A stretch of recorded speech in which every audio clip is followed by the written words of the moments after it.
Hello.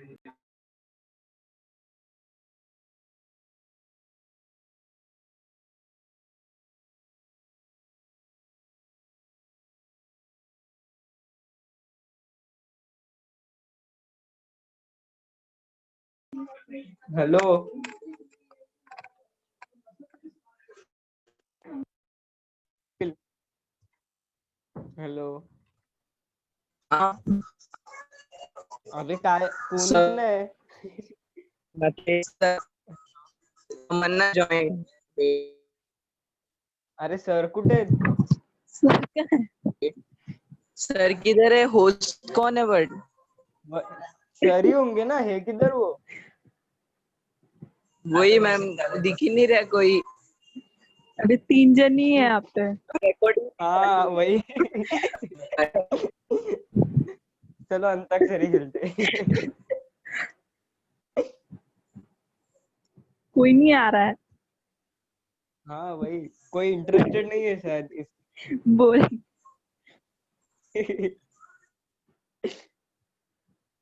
बाकी के है का? खुशी तो, रिंकल, गौरव. आएंगे वो 6:20 को आएंगे. 6:20 को लेक्चर स्टार्ट होगा. 6 बजे बोला था ना? 6:20 को स्टार्ट होगा. पर तुझे कौन बोला? सर ने मैसेज किया है. हाँ हाँ ठीक है. चलो. कौन से सर? अरे अभिनव सर नहीं. अच्छा. अरे हाँ.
हेलो।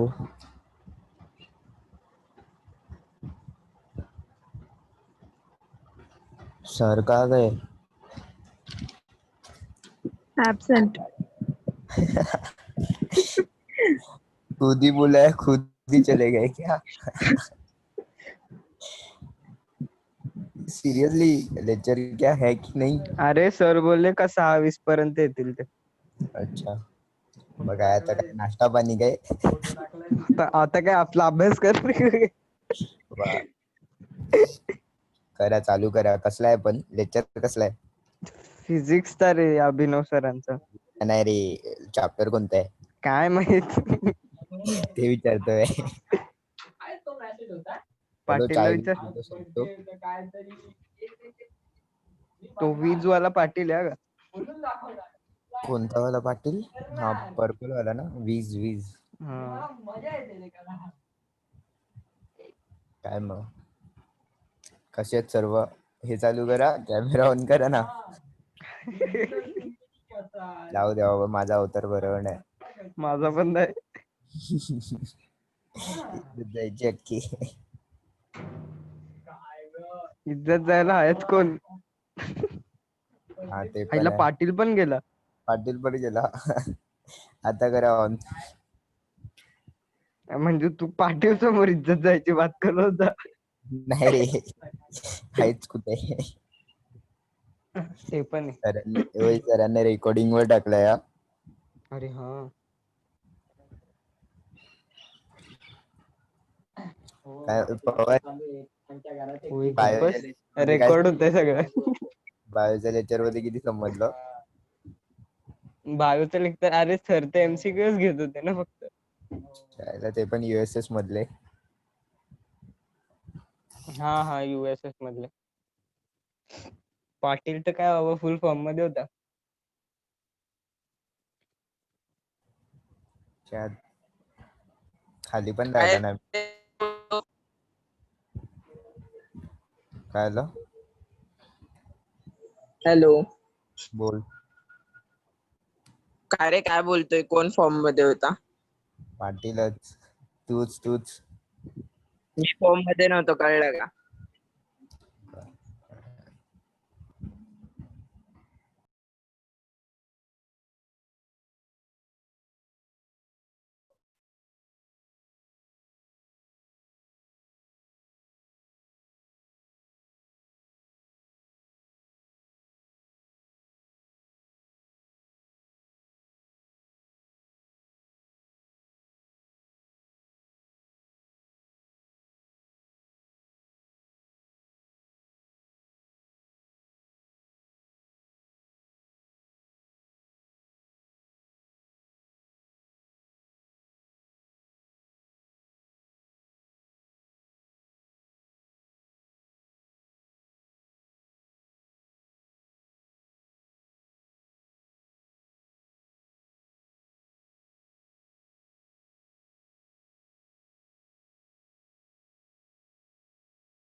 अब आगे चलते हैं।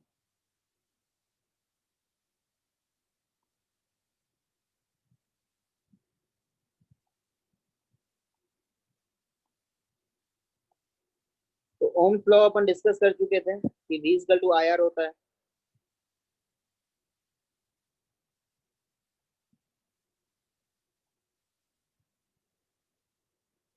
एक बार फिर से शेयर करना, तो वो मैंने क्या बताया था, V इक्वल टू IR मैंने बताया था या नहीं?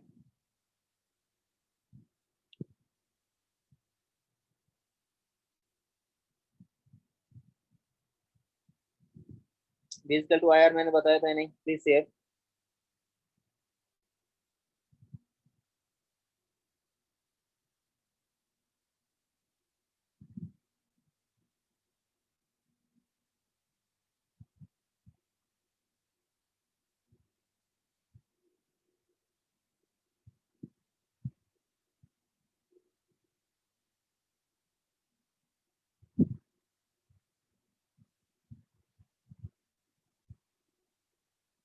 ओके, तो देखो एक एग्जांपल आते हैं।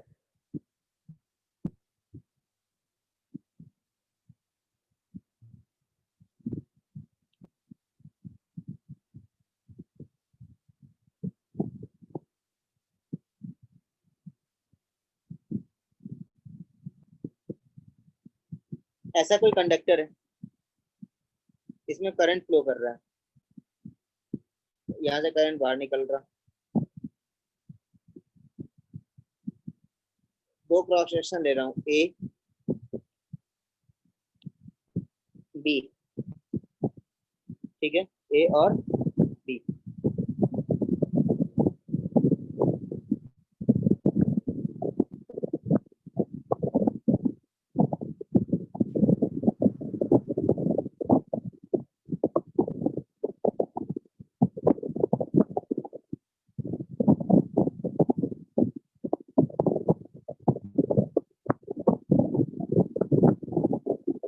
क्या कर रहे हो तुम लोग? बच्चे नहीं हो तुम लोग, भी बच्चे बन गए, कन्नोटेट कर रहे हो।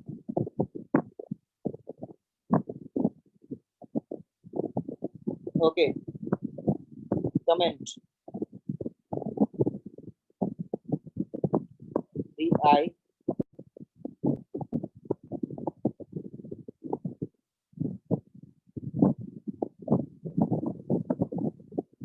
ये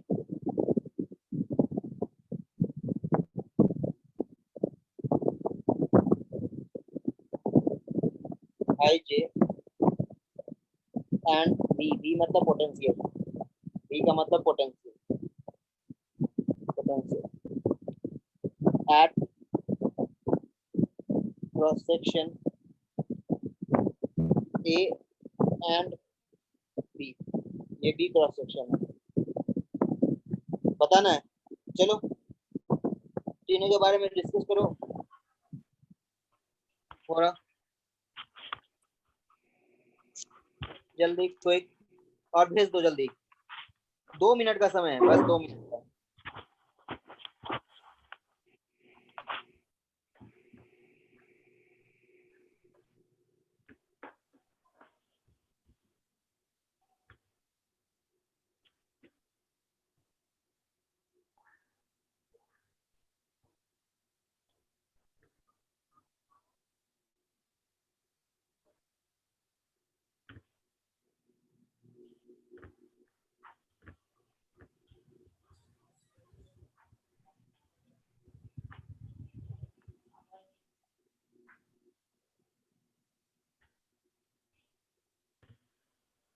जल्दी कोई आंसर बता दो। ओके, आंसर बता दो क्विक जल्दी, ए और बी पे जल्दी, ए और बी के बारे में जल्दी, क्विक जल्दी बताओ, वेटिंग। ये एक कंडक्टर है, ठीक है, मतलब कि कोनिकल शेप का है, ठीक है ना, फ्रस्टम, फ्रस्टम टाइप का है। करंट फ्लो कर रहा है लेफ्ट से राइट, लेफ्ट से राइट की तरफ करंट फ्लो कर रहा। तो आपको बताना है आई मतलब करंट, जे मतलब करंट डेंसिटी, एंड बी मतलब potential at cross section A and B, मतलब कि किसका करंट आई ए का ज्यादा होगा या आई बी पे करंट ज्यादा होगा। समझ रहे हो ना कि I A is greater than I B और I A is less than I B, ये कमेंट करना है। करंट डेंसिटी एट ए ज्यादा होगा या करंट डेंसिटी एट बी ज्यादा होगा, ये बताना है। पोटेंशियल एट ए ज्यादा होगा या पोटेंशियल एट बी ज्यादा होगा, ये कमेंट करना है।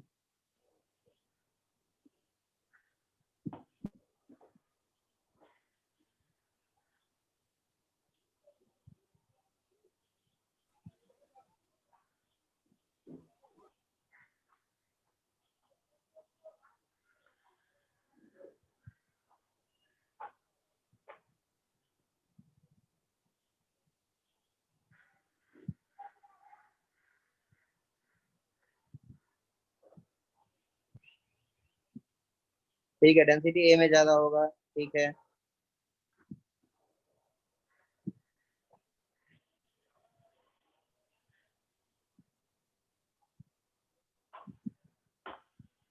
देखो आई ए जो होगा वो इक्वल होगा आई बी के, क्योंकि जितना इलेक्ट्रॉन इससे फ्लो कर रहा है वो हर जगह उतना ही इलेक्ट्रॉन फ्लो करेगा, कोई ज्यादा नहीं हो सकता इलेक्ट्रॉन, तो करंट तो हर जगह सेम ही फ्लो करेगा। तो आई ए जो होगा वो आई बी सेम होगा। लेकिन जे जो होता है आई बाई ए होता है, तो जहाँ पे ए ज्यादा होगा वहां पे जे कम होगा, जहाँ पे ए कम होगा वहां पे जे ज्यादा होगा।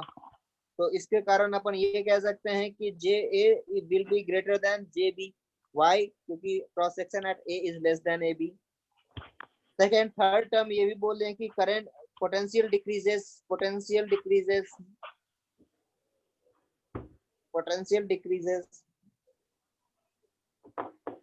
in the direction of current, in the direction of potential decreases in the direction of flow of current।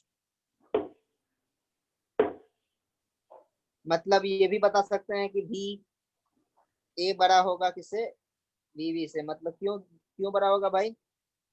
क्योंकि करंट जो है वो ए से बी के तरफ फ्लो कर रहा है, मतलब ए पे जो पोटेंशियल ज्यादा होगा बी पे कम होगा। इसीलिए पोटेंशियल जिस जहां ज्यादा होता है उससे उधर से करंट फ्लो करता है लोअर पोटेंशियल की तरफ। Current always flow from higher potential to lower potential अपने आप। अगर उसको अगर लोअर पोटेंशियल से हायर पोटेंशियल की तरफ फ्लो करना है तो एक्सटर्नल सोर्स अप्लाई करना होगा कि नहीं भाई चलो तुम, मतलब कि कोई उसको अपोज करने वाला होना चाहिए उससे ज्यादा।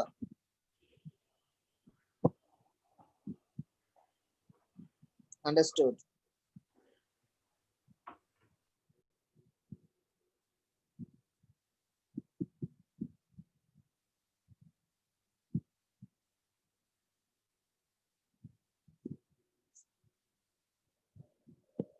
Third second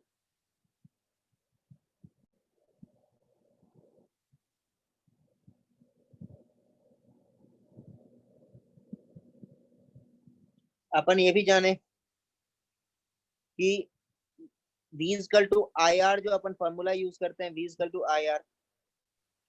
here V is the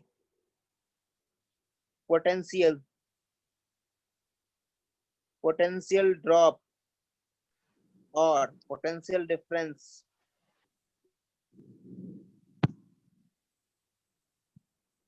across the resistor होता है। रेसिस्टर across द रेसिस्टर, मतलब ये R है, ये A है और ये B है। करंट ऐसे फ्लो कर रहा है, ऐसे आ रहा है, ऐसे। मतलब कि VA बड़ा होगा VB से, किसी लिए करंट ऐसे चल रहा है, और VA minus VB will be equal to, इसमें करंट अगर I फ्लो कर रहा है तो I into R। This is the Ohm's law. Actually ऐसे लिखते हैं। अगर सपोज कि दो है,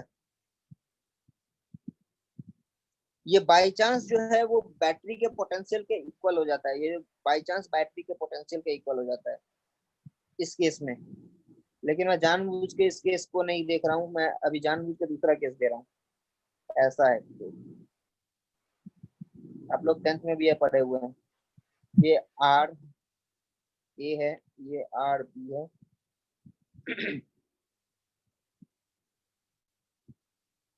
ये 1 पॉइंट है, ये 2 पॉइंट है, ये 3 पॉइंट है, ये 4 पॉइंट है। बैटरी का पोटेंशियल, सॉरी बैटरी का पोटेंशियल ये भी है, ये आर सी।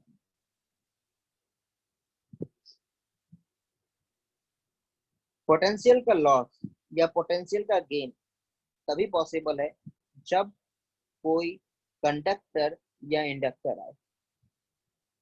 कहने का मतलब जब कोई एक्सटर्नल सोर्स आएगा तभी बैट पोटेंशियल का लॉस होगा। एक प्लेन वायर में मानते हैं कि उसका रेजिस्टेंस 0 होता है, जिसके कारण वो एनर्जी लॉस नहीं करता है, जिसके कारण पोटेंशियल का लॉस नहीं होता है, ये अपन मानते हैं। मतलब कहने का कि 1 पॉइंट, मतलब कहने का कि फर्स्ट पॉइंट और सेकंड पॉइंट के बीच ओम्स लॉ कैसे अप्लाई करेंगे, तो V1 minus V2 equal to I, suppose कि IA फ्लो कर रहा है इसमें, IA ऐसे अप्लाई करते हैं, ऐसे नहीं। बहुत आदमी के बच्चों को आदत होता है कि V equal to IR apply कर देगा, V जो है बैटरी का पोटेंशियल अप्लाई कर देता है। नहीं, गलत है। ओम्स लॉ जो है वो रेसिस्टर के लिए दिया गया है, कंडक्टर के लिए दिया गया है, ना कि किसी बैटरी के लिए दिया गया है। मतलब कि V इक्वल टू IR में V जो है वो potential difference across the resistor है, I जो है वो करंट थ्रू द रेसिस्टर है, R जो है वो रेजिस्टेंस ऑफ द रेसिस्टर है। अंडरस्टूड? यस और नो?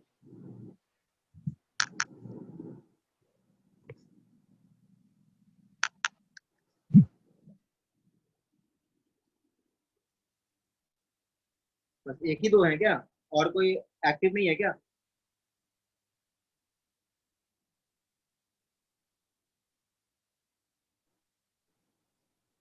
ओनली यश, ओम, ये पोको F1 क्या है पता नहीं, ये गौरव, बस 4 स्टूडेंट को समझ में आ रहा है। और ये पता नहीं एक एक जो है बंदर और क्या क्या अप्लाई लगा दिए हैं, पता नहीं कौन है ये, चिंपैंजी, फिर गाय भी उसके पीछे।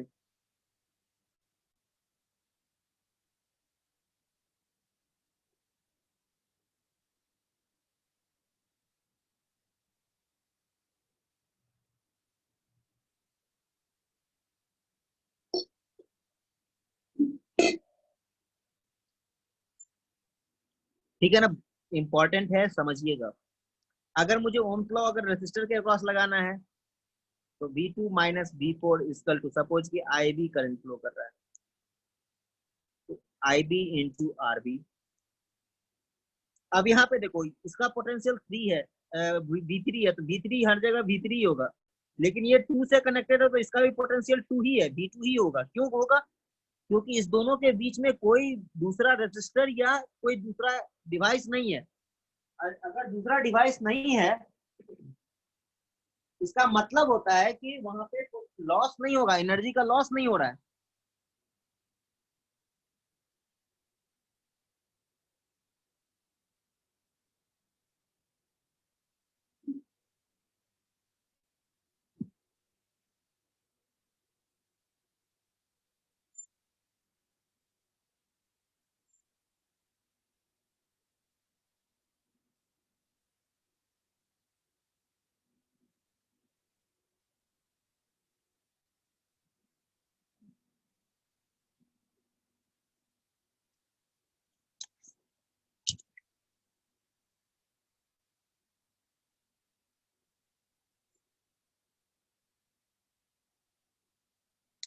अरे मैं यही हूँ, कहाँ जाऊंगा? मैं सोचा कि आप लोग नोट कर रहे होंगे इसलिए मैंने रुक गया।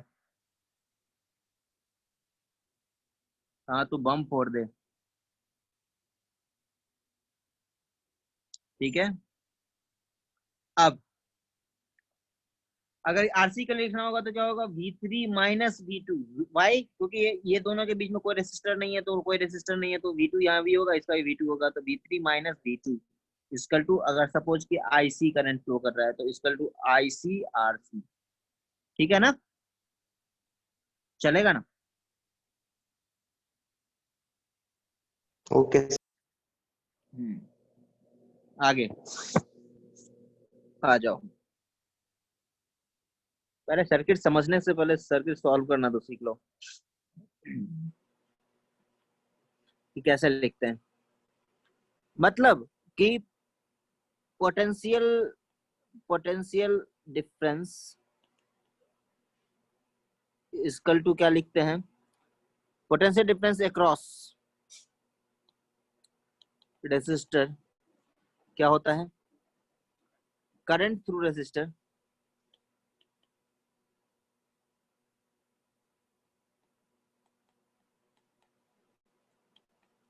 current through resistor into resistance of the resistor.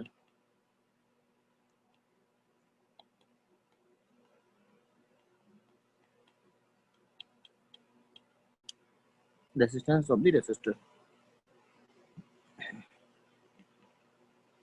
अब आए नेक्स्ट पे थोड़ा।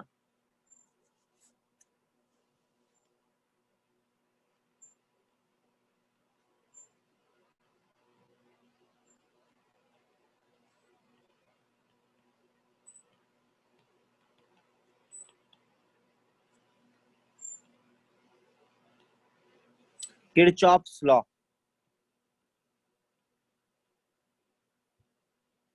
तो किरचॉफ्स लॉ से पहले और कुछ कुछ बता देता हूँ मैं।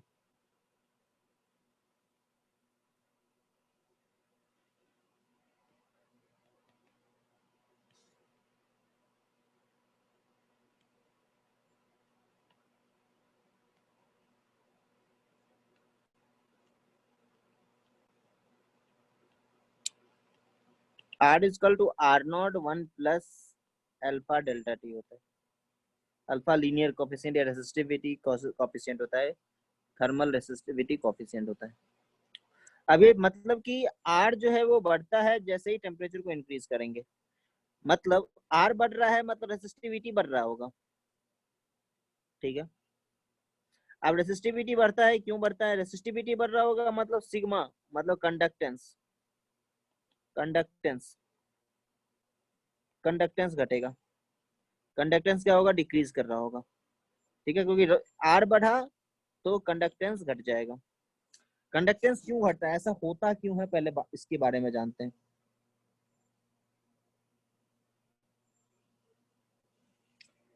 तो मतलब अपन क्या क्या डिराइव किए थे?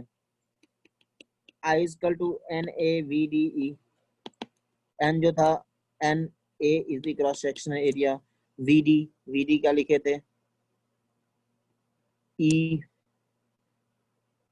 ई बाई एम ई, ठीक है ना, और इंटू टॉ इंटू ई। मतलब अपन एक्चुअली क्या लिख रहे थे? N E square A tau upon M E into capital E. This was the E, और sorry J by A, sorry J, sorry अपन क्या लिखे थे? जे। आई ए को इधर लेके आ गए थे तो एन ई स्क्वायर टॉ अपॉन एम ई इंटू ई। और इसी टर्म को अपन क्या बोले थे? इसी टर्म को क्या बोले थे अपन? इसी टर्म को सिग्मा, कंडक्टेंस। इसी को क्या बोले थे? कंडक्टेंस। क्या बोले थे? कंडक्टेंस। अब होता क्या है सो देखो, ये सब मैं बता चुका हूं वैसे, ये सब प्रीवियस लेक्चर में अपन कर चुके हैं। तो आया क्या? देखो क्या था? N E square tau by M E, N E square tau by M ई।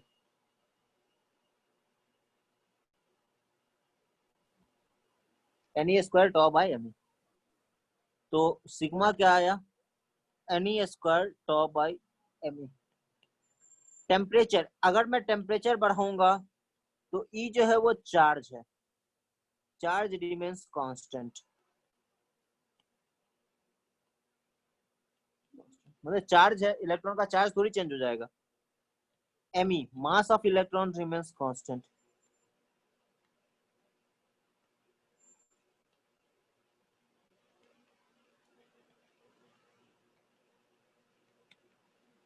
लेकिन n जो है number of charge per unit volume will increase. कैसे? टेम्परेचर बढ़ाने पे टॉ बताया था, relaxation time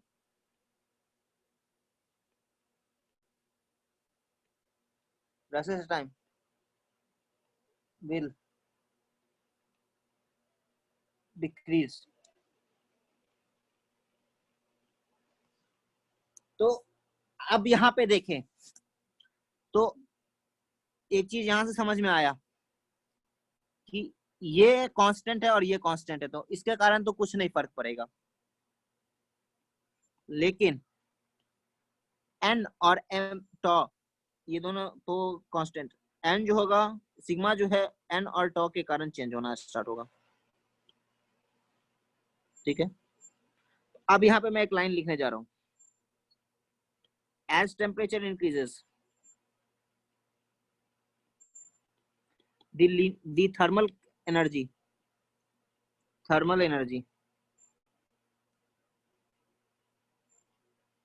increase, thermal energy क्या होगा? इंक्रीज होगा, which knock out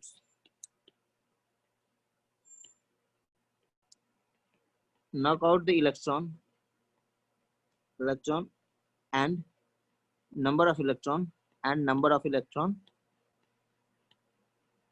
increases in the volume। क्या होगा? वॉल्यूम में नंबर ऑफ इलेक्ट्रॉन बढ़ जाएगा, क्योंकि जैसे ही टेम्परेचर बढ़ाइएगा थर्मल एनर्जी बढ़ेगा, इलेक्ट्रॉन का वाइब्रेट करना स्टार्ट होगा, फ्री हो जाएगा एटम से और ट्रांसलेट करना स्टार्ट हो जाएगा, फ्रीली मूव करना स्टार्ट हो जाएगा कंडक्टर के कारण। ठीक है, तो टेम्परेचर बढ़ाने से क्या होगा? n बढ़ेगा, तो मतलब n जो है वो इंक्रीज कर गया। सेकेंड रीजन, n तो इंक्रीज कर गया, तो अब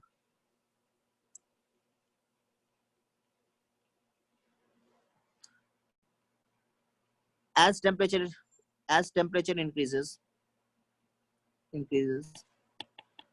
the velocity of electron increases, which decreases the time of collision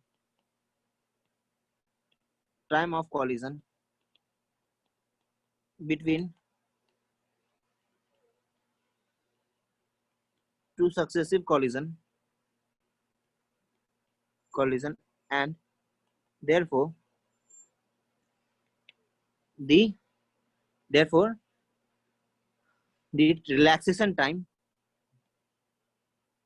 relaxation time decreases।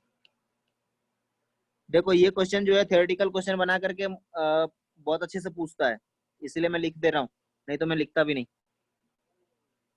और आपके बोर्ड में भी बहुत काम आएगा। रिलैक्सेशन टाइम डिक्रीजेस, ये तो सिर्फ टेम्परेचर के कारण, ऑल्सो तो ये तो टेम्परेचर के कारण डायरेक्टली रिलेशन हुआ कि टॉ डिक्रीज कर गया। ये टॉ डिक्रीज किया किसके कारण? सिर्फ टेम्परेचर के कारण। Now due to increase in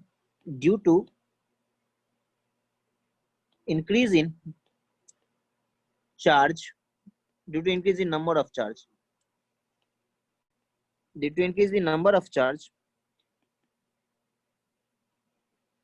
the gap between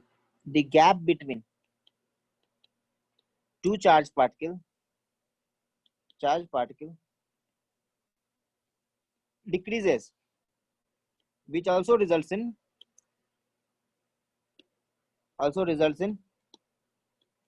decrease in relaxation time।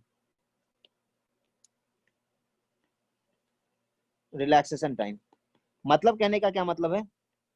Relaxation time का मतलब होता है कि दो इलेक्ट्रॉन जब कोलाइड करते हैं ना, और कोलिजन से पहले आराम करते रहते हैं, उससे पहले भी टकराता नहीं है, तो दो सक्सेसिव कोलिजन के बीच में इलेक्ट्रॉन जितना मूव करता है, जितने टाइम के लिए मूव करता है, that is the relaxation time. तो ज्यादा नंबर ऑफ मॉलिक्यूल्स अगर बढ़ गया तो क्या होगा? उसको कम जगह मिलेगा चलने के लिए, कम जगह मिलेगा तो अब रिलैक्सेशन टाइम कम हो जाएगा, क्योंकि ज्यादा रिलैक्स नहीं कर पाएगा, थोड़ा दूर चलेगा कि टकरा जाएगा।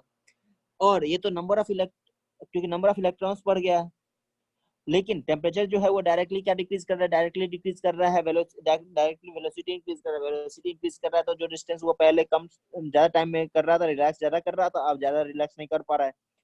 क्यों नहीं कर पा रहा है? क्योंकि जल्दी जाके टकरा जा रहा है।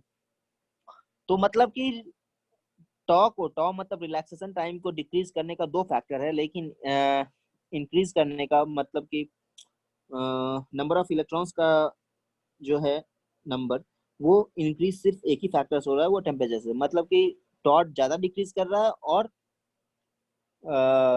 नंबर ऑफ इलेक्ट्रॉन्स जो है वो ज्यादा कम रेट से इंक्रीज कर रहे हैं। नो, वी नहीं इंक्रीज होता है। ठीक है, तो इसीलिए सो टॉ decreases more fast than the uh,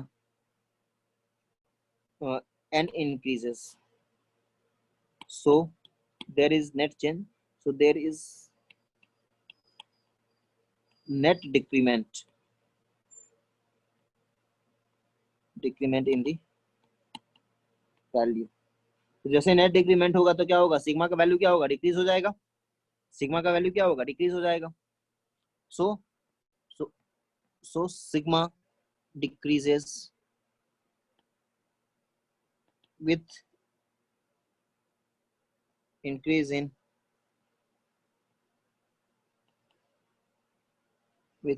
temperature, with increase in temperature. Understood? With increase in temperature.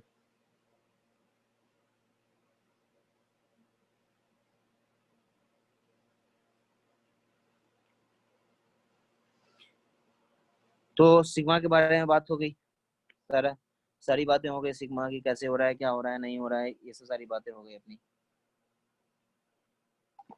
बहुत अच्छा, अब आते हैं नेक्स्ट।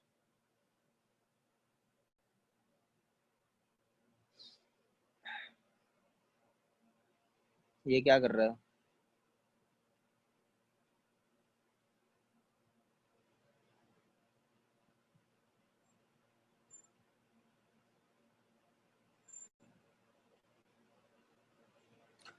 समझ में आया? किसी को डाउट हो तो जल्दी पूछो, क्योंकि आगे बढ़ूंगा मैं। फिर मत बोलते रहना कि अच्छा सर क्या बताएं, पता नहीं। ओके,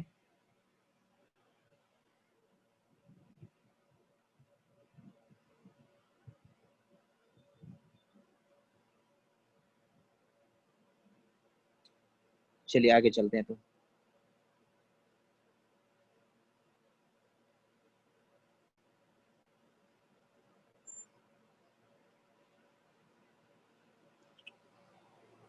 ग्राफ,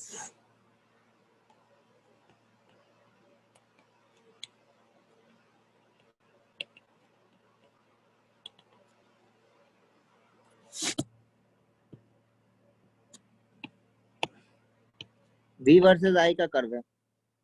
तो v इक्वल टू क्या होता है, आई आर। तो मतलब कि v इक्वल टू क्या है, r इंटू आई। r जो होगा वो स्लोप होगा, स्ट्रेट लाइन कर्व।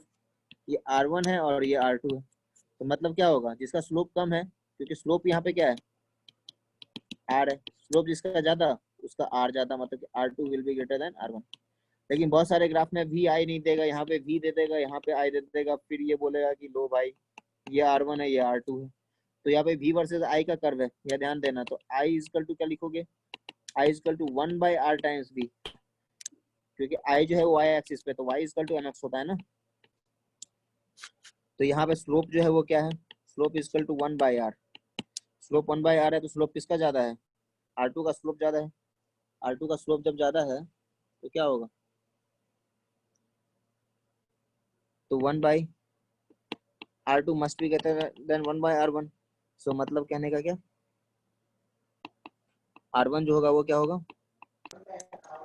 r2 से बड़ा होगा। अंडरस्टूड?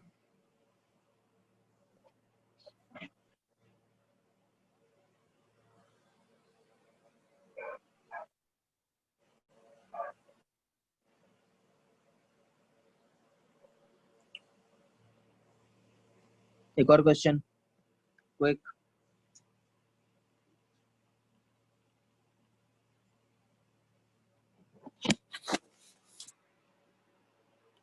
सॉल्व करना है इसको।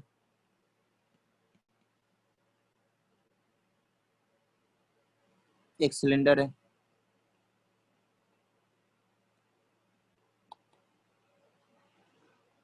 ये रेडियस है, आर नॉट रेडियस है। आर जो है वो कोई एक अलग, आर जो है वो एक्सिस ये है, एक्सिस से आर जो है कोई रेडियस है, ठीक है।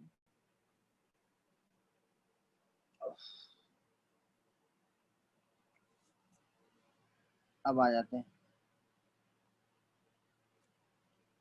इसमें करंट जो फ्लो कर रहा है, J equal to J not one minus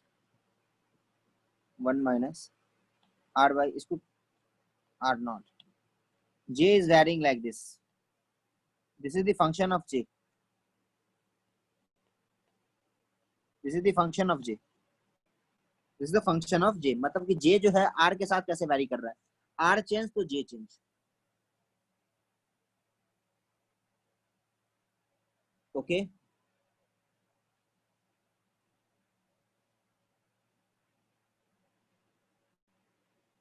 calculate the current, calculate the current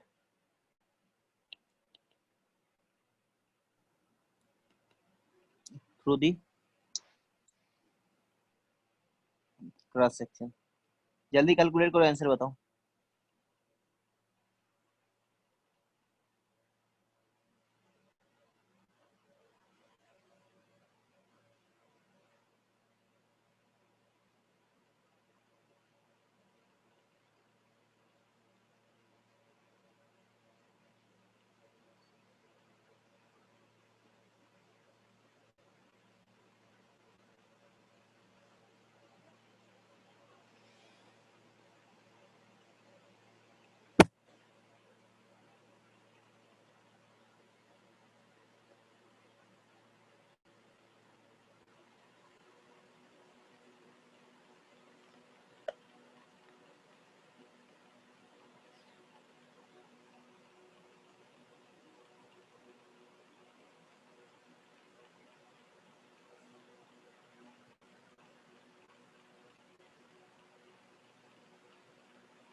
हो गया, आंसर बताओ जल्दी, क्विक जल्दी, कितना आया? ये क्या है आंसर? अब आंसर बताओ जल्दी। हो गया टाइम, 2 मिनट हो गया।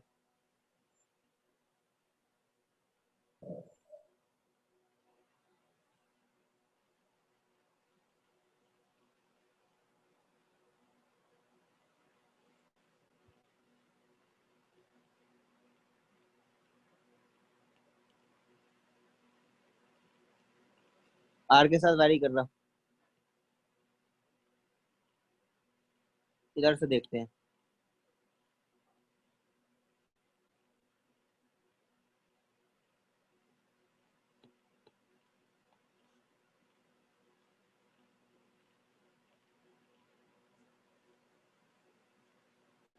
कितना आंसर आया?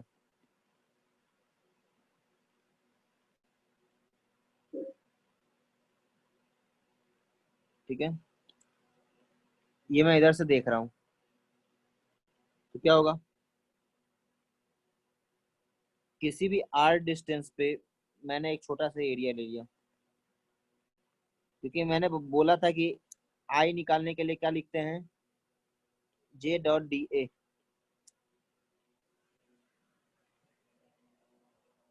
Integration, so i is equal to integration j D A. तो डी ए कैसे लेंगे, सिलेंडर में डी ए कैसे लेते हैं, ये लेंथ क्या होगा 2 पाई r और ये डिस्टेंस कितना D R, so 2 pi r into d are. कैसे, इसको अगर मैं ये जो लाइन बनाया मैंने, ये जो लाइन बनाया,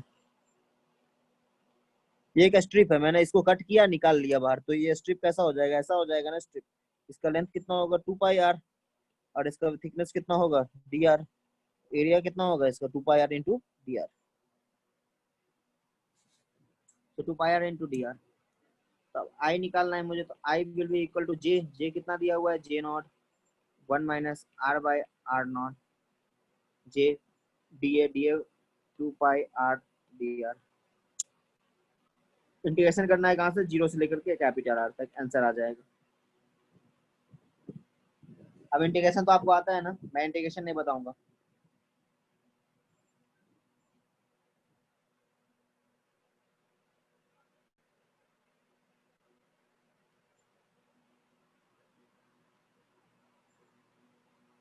किसी को नहीं समझ में आया तो जस्ट आस्क, किसी को नहीं समझ में आया तो पूछो।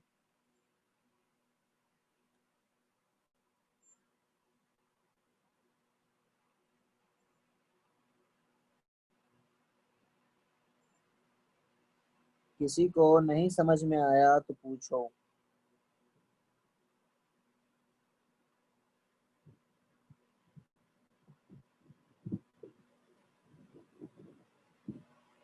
किसी को पूछना तक नहीं।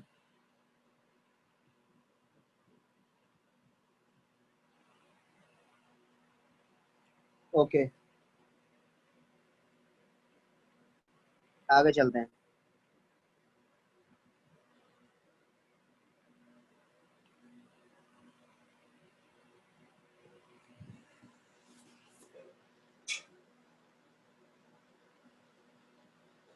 पहले बैटरी समझ लो।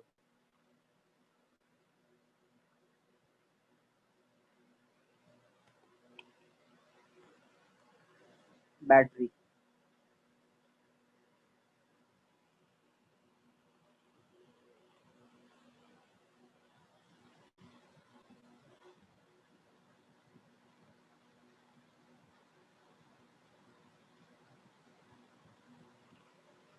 ये जो बैटरी होता है ना, बैटरी एक्चुअली ऐसा होता है,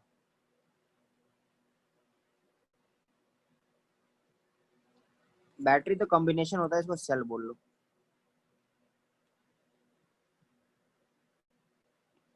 cell word is most important, cell.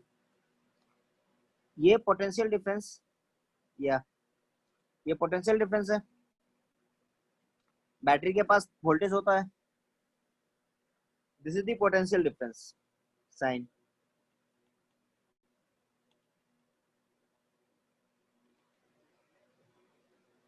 इसको बोलते हैं इंटरनल रेजिस्टेंस।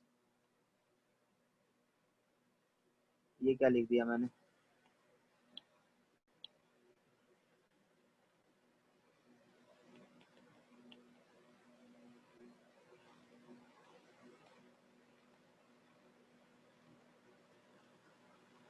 Internal resistance.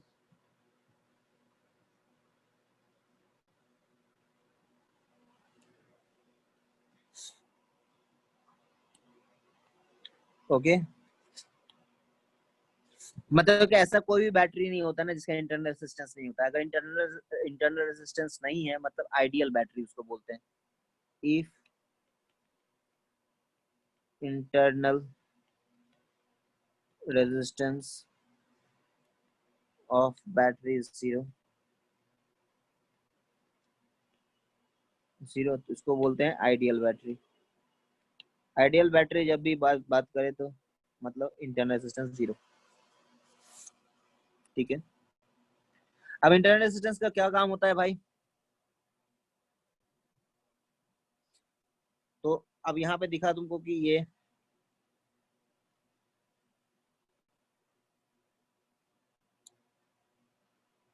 इसको बोलते हैं सेल्फ पोटेंशियल,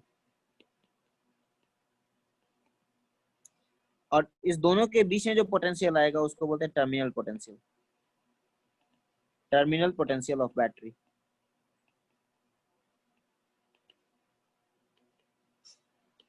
टर्मिनल पोटेंशियल क्यों टर्मिनल?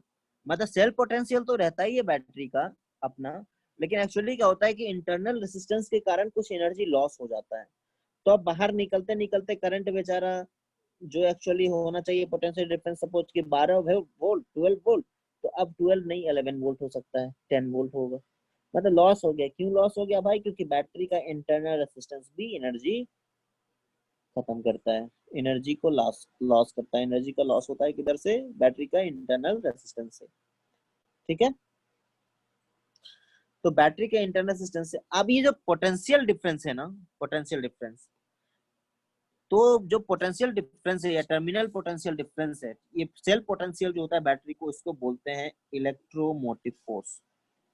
इलेक्ट्रोमोटिव फोर्स नाम कंफ्यूजिंग है। Electromotive force is not a force, it is a potential difference, is not a force, not a force, is not a force. ठीक है, ये force नहीं है, this is a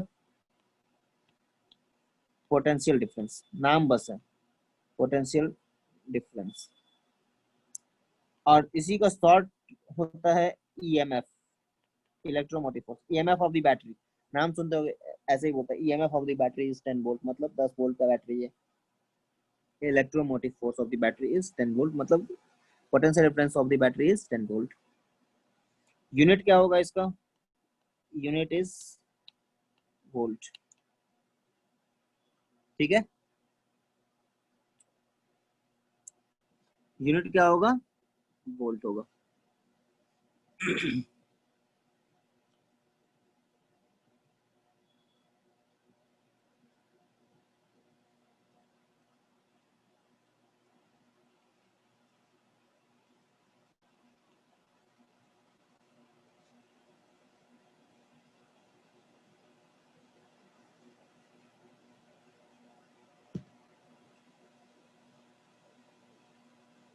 okay, कोई doubt है यहाँ?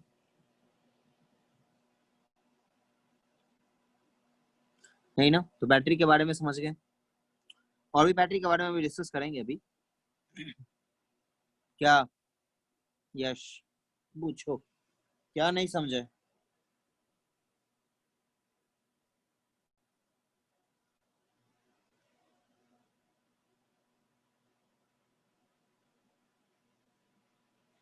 बैटरी के बारे में भी और डिस्कस करेंगे अभी। आप देखो, इंटरनल रेसिस्टेंस क्या करेगा? बैटरी का एनर्जी खा जाएगा।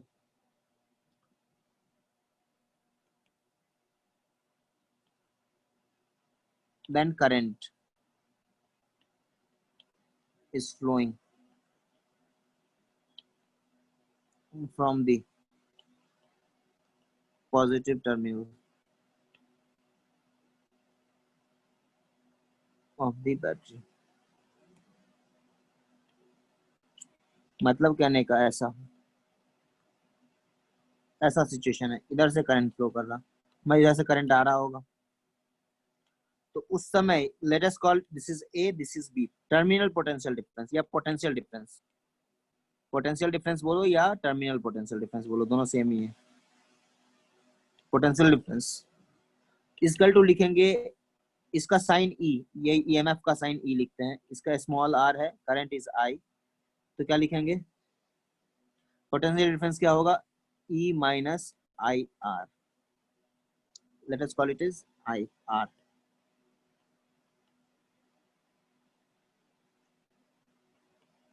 आई फ्लो कर रहा है, आई आर। तो potential difference is actually E minus I R. Why E minus I R? क्योंकि लॉस हो गया। यही when current is flowing into the battery,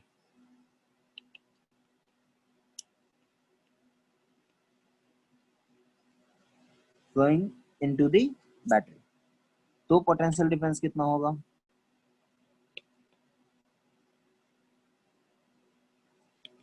E plus I R plus हो जाता है। इस केस में बैटरी चार्ज होना स्टार्ट होता है। जब सुने होगा ना कि बैटरी का चार्जिंग होता है, बैटरी चार्ज होता है। बैटरी एक्चुअली चार्ज तभी होता है ना जब उल्टा करंट फ्लो करता है, तभी। बैटरी के थ्रू अगर करंट फ्लो हो रहा है तो मतलब बैटरी डिस्चार्ज हो रहा है। करंट बैटरी के इनसाइड फ्लो कर रहा है, मतलब कि टुवर्ड्स द बैटरी फ्लो कर रहा है, मतलब वो चार्ज हो रहा है। तो this is actually a charging case, this is a discharging case actually of the battery. Understood? समझ में आया?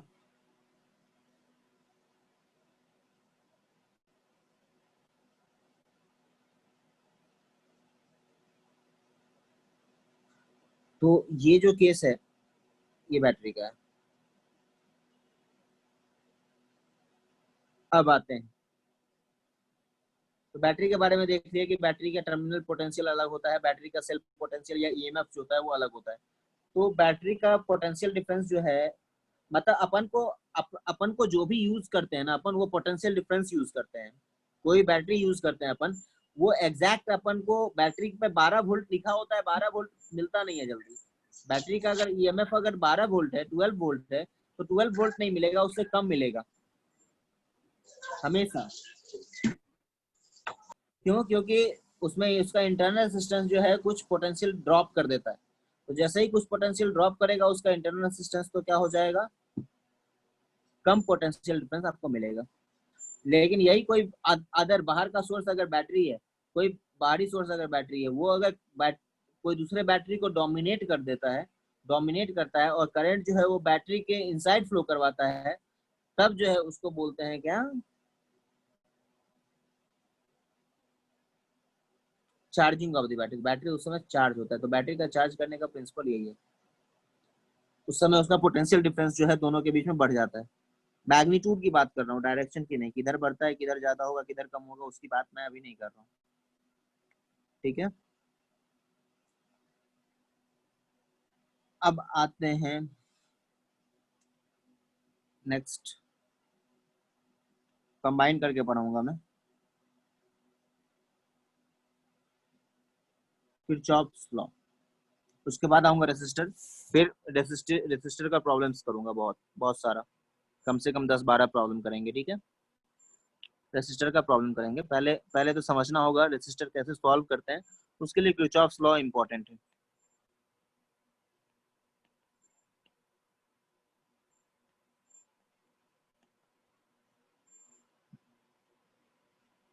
किसमें पोटेंशियल ड्रॉप क्यों होगा? किसमें पोटेंशियल ड्रॉप क्यों होगा?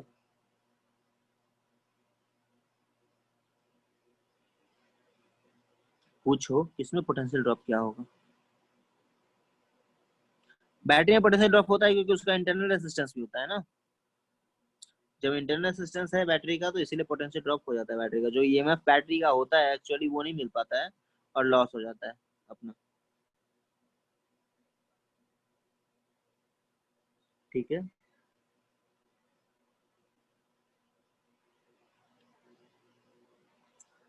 अब आते हैं नेक्स्ट,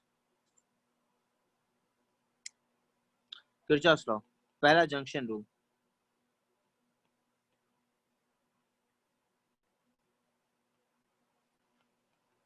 नेट करंट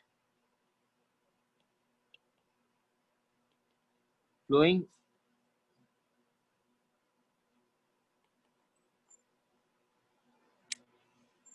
ऐसे नहीं लिखो, net net current entering the junction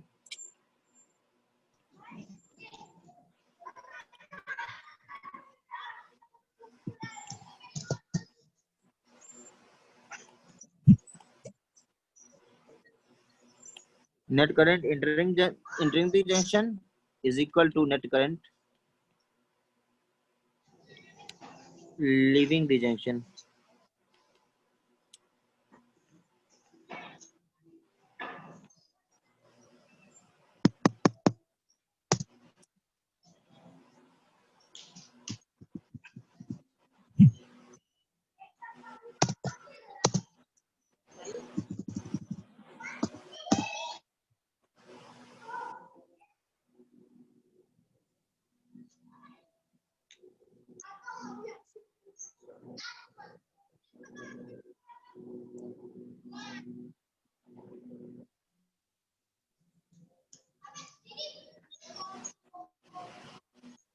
okay, पहले इसको लिखो पहले। हाँ, अब अगर बात करें तो जैसे एक करंट आ रहा है, एक करंट जा रहा है, एक और करंट आ रहा है, एक ऐसा है, एक ऐसा है, एक ऐसा है, I1, I2, I3, I4, I5, I6, तो क्या लिखेंगे?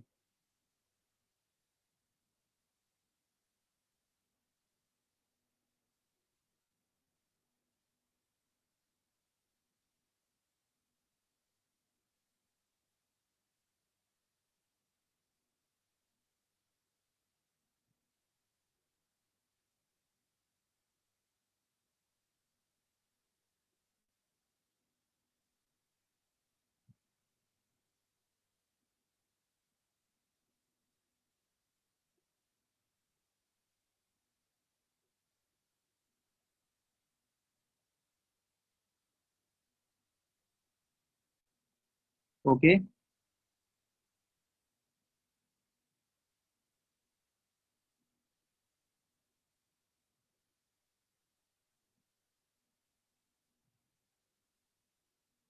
अब कैसे? नेट करंट एंटरिंग दी जंक्शन, तो ये जंक्शन पॉइंट है, इस जंक्शन पॉइंट पे कितना करंट आ रहा है? I1 आ रहा है, I2 आ रहा है, I3 आ रहा है, I4 आ रहा है, I6 आ रहा है, लेकिन I5 जो है लीव कर रहा है। मतलब कि I1 plus I2 plus I3 plus I4 plus I6 और equal to leaving the junction, मतलब I6 I5 के इक्वल होना चाहिए। ठीक है, this is the junction rule.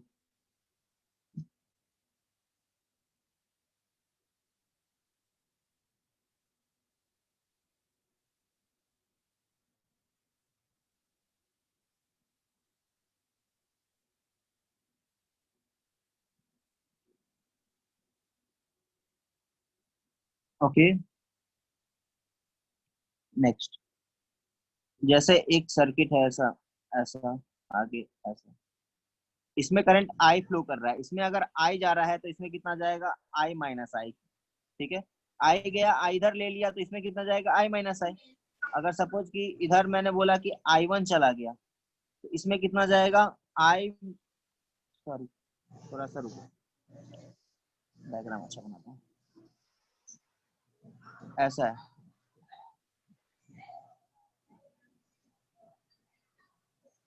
ठीक है, अगर सपोज कि इसमें I है, इसमें स्मॉल I गया तो इसमें कितना होगा? I minus I। इसमें स्मॉल I1 चला गया तो इसमें कितना होगा? I माइनस I1 होगा। ठीक है, अगर सपोज कि इसमें I2 चला गया, इसमें कितना जाएगा? I minus I1 minus I2। मतलब एज इट इज चलता है जंक्शन रूल। मतलब कि आपके पास जितना रुपया था वो खर्च होते चला गया, वैसे चलता है।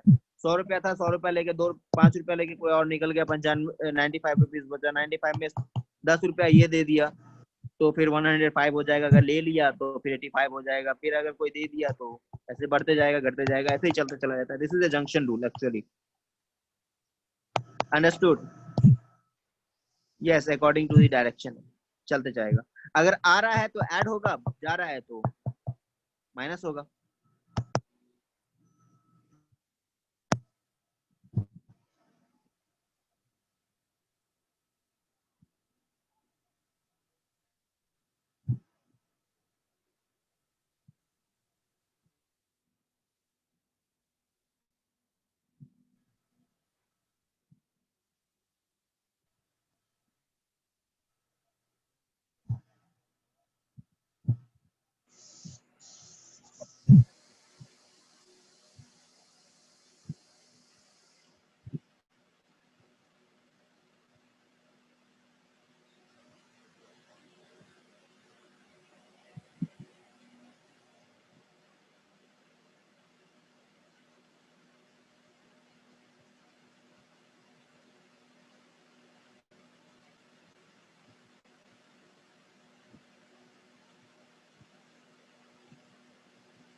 Okay, understood everyone? अब किरचॉफ्स लॉ का भी ये फर्स्ट लॉ है, सेकंड लॉ थोड़ा सा टाइम लगेगा, उसमें हाफ एन आवर समझाना होगा उसमें कैसे चलते हैं Kirchhoff second law. First law तो बस एडिशन सब्ट्रैक्शन है। Loop law, second law is the loop law बताऊंगा मैं, ठीक है। तो जब लूप लॉ बताऊंगा फिर उसका सर्किट प्रॉब्लम कैसे करते हैं, कैसे होगा, कैसे इक्विवेलेंट रेजिस्टेंस निकालते हैं, पैरेलल सीरीज कॉम्बिनेशन, सब कुछ बताऊंगा, ठीक है। ओके ना, ओके। तो आज के लिए इतना ही। नेक्स्ट लेक्चर में सेकंड लॉ स्टार्ट करूंगा।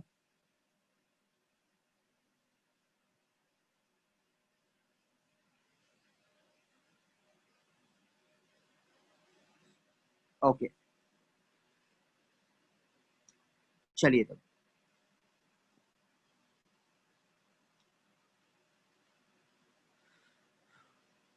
Okay everyone, take care.